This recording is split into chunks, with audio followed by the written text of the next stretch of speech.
what she really was, a freak. But for my mother and father, oh no, it was Lily this and Lily that. They were proud of having a witch in the family. She stopped to draw a deep breath and then went ranting on. It seemed she had been wanting to say all this for years.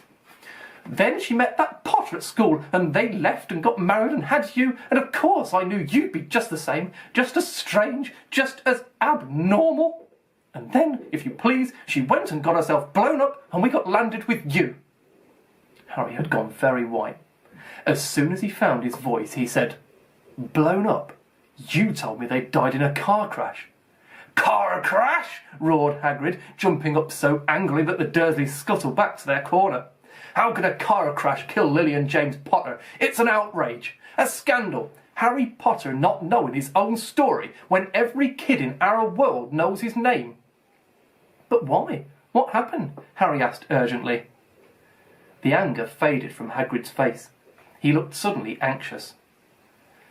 "I never expected this," he said in a low, worried voice. "I had no idea, when Dumbledore told me there might be trouble getting hold of you, how much you didn't know.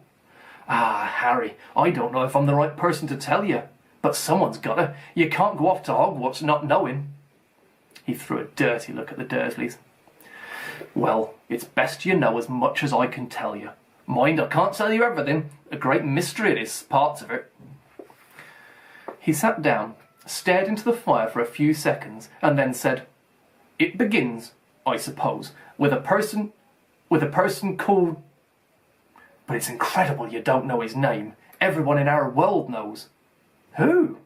"Well, I don't like saying the name if I can help it. No one does."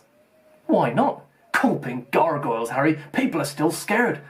Blimey, this is difficult. See, there was this wizard who went bad. As bad as you could go. Worse. Worse than worse. His name was..." Hagrid gulped, but no words came out. "Could you write it down?" Harry suggested. "Nah, I can't spell it." "All right. Voldemort." Hagrid shuddered. "Don't make me say it again.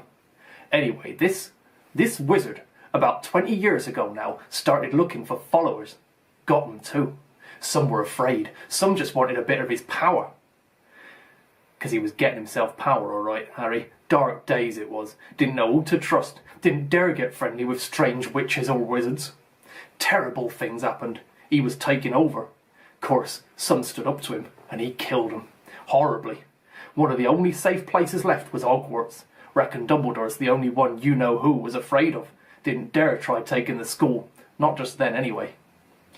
Now, your mum and dad were as good a witch and wizard as I ever knew. Head boy and girl at Hogwarts in their day. Suppose the mystery is why you-know-who never tried to get them on his side before. Probably knew they were too close to Dumbledore to want anything to do with the dark side. Maybe he thought he could persuade him. Maybe he just wanted him out of the way. All anyone knows is he turned up in the village where you was all living on Halloween 10 years ago. You was just a year old. He came to your house and... Hagrid suddenly pulled out a very dirty spotted handkerchief and blew his nose with a sound like a foghorn.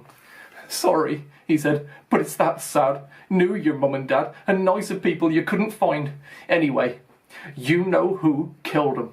And then, and this is the real mystery of the thing, he tried to kill you too. Wanted to make a clean job of it, I suppose, or maybe he just liked killing by then. But he couldn't do it. Never wondered how you got that mark on your forehead, Harry.